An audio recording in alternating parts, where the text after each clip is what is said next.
નમસ્કાર મિત્રો, આજના વિડીયોમાં આપણે ધોરણ 6 સામાજિક વિજ્ઞાનની જે સ્વાધ્યાય પોથી છે એમાં પ્રકરણ 1 એનો બીજો ભાગ આપણે આજે જોઈશું।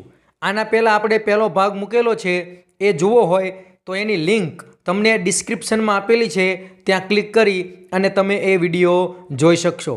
તો મિત્રો, તમે જો મારી ચેનલ ઉપર પહેલીવાર આવ્યા હોય તો મારી ચેનલ સબસ્ક્રાઈબ કરી બાજુમાં આવેલું બેલ આઇકન પ્રેસ કરી લેજો અને અમારા આ પેજને ફોલો પણ કરી લેજો, જેથી આવનારા બીજા નવા વિડીયો ઝડપથી તમારા સુધી પહોંચી શકે।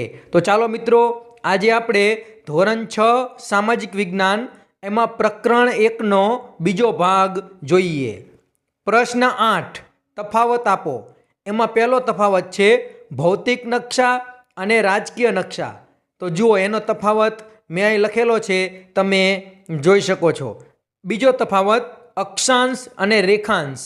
તો એનો તફાવત પણ મેં અહીંયા આપેલો છે, તમે વિડીયો સ્ટોપ કરી અને આનો જવાબ લખી શકો છો।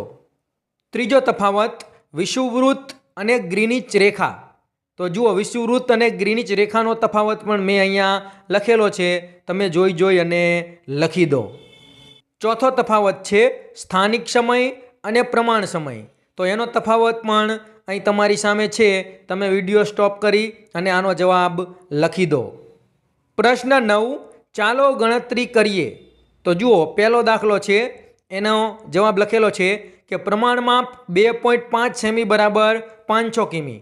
તો નકશામાં અંતર બરાબર 13 સેમી છે, તો શું થાય? 13 ગુણ્યા 500 ભાગ્યા 2.5, છેદ ઉડાડો એટલે જવાબ આવે 2600 કિમી। બીજો દાખલો છે કે બીજો પ્રશ્ન, એનો જવાબ છે પૃથ્વી 24 કલાકમાં 360 અંશ રેખાંશ ફરે છે।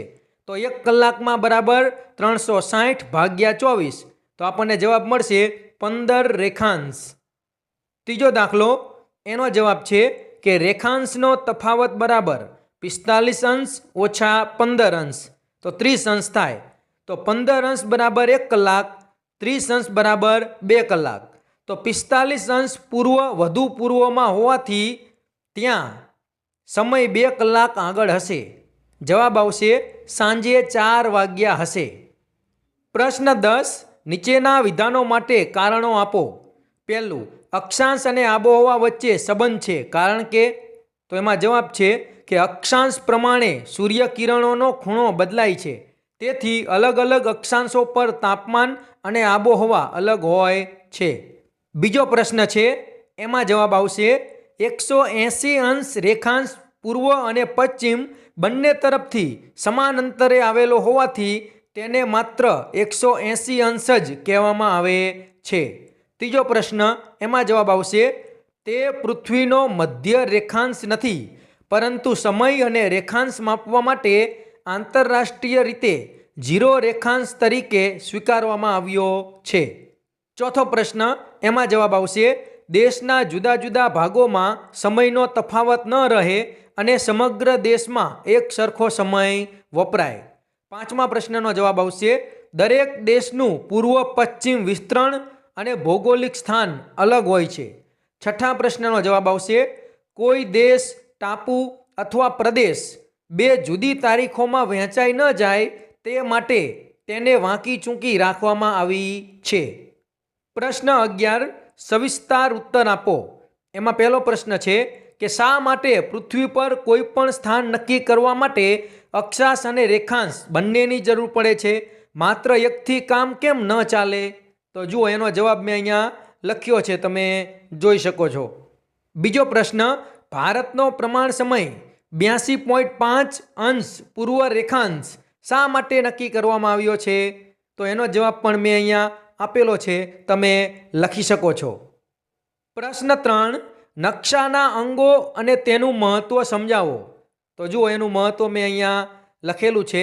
ચોથો પ્રશ્ન, સમય અને રેખાંશ વચ્ચેના સંબંધને સમજાવો।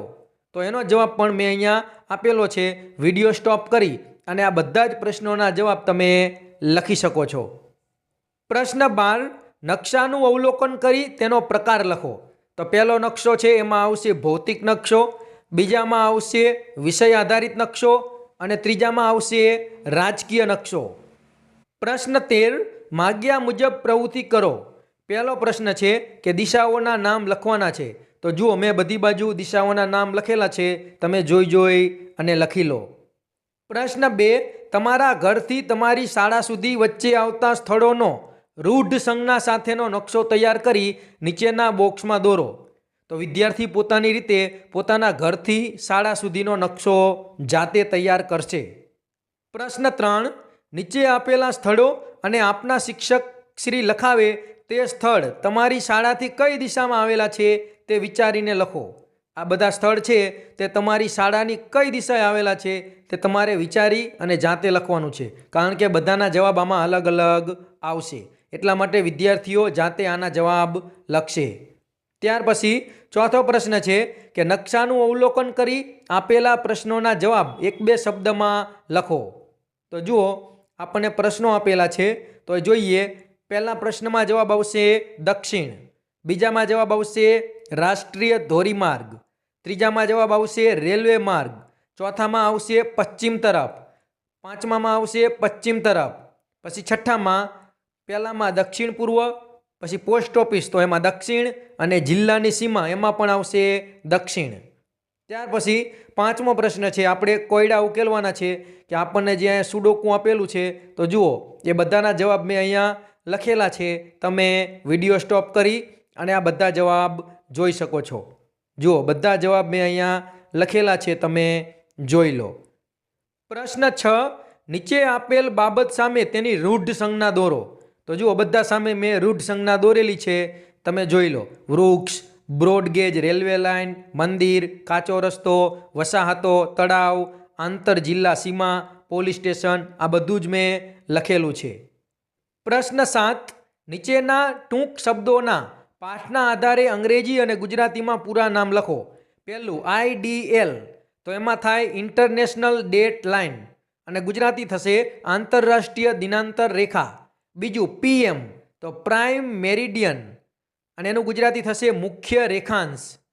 ત્રીજું IST, તો ઇન્ડિયન સ્ટાન્ડર્ડ ટાઈમ, અને એનું ગુજરાતી થશે ભારતીય પ્રમાણ સમય. પછી GMT, તો ગ્રીનિચ મીન ટાઈમ, તો એનું ગુજરાતી પણ જ થશે ગ્રીનિચ મીન ટાઈમ. તો મિત્રો, આ હતું ધોરણ 6 સામાજિક વિજ્ઞાન સ્વાધ્યાય પોથીનું પ્રકરણ 1 બીજા ભાગનું સોલ્યુશન. જો આ વિડીયો તમને પસંદ આવ્યો હોય તો વિડીયો લાઇક કરજો, તમારા બીજા મિત્રોને શેર કરજો, અને અમારી ચેનલ તમે હજી સુધી સબસ્ક્રાઈબ ના કરી હોય તો ચેનલ સબસ્ક્રાઈબ કરી બાજુમાં આવેલું બેલ આઇકન પ્રેસ કરી લેજો, અને અમારા આ પેજને ફોલો કરી લેજો, જેથી આવનારા બીજા નવા વિડીયો ઝડપથી તમારા સુધી પહોંચી શકે. તો ચેનલ સબસ્ક્રાઈબ કરવાનું ભૂલતા નહીં, અને આ વિડીયો પણ જરૂરથી લાઇક કરી દેજો.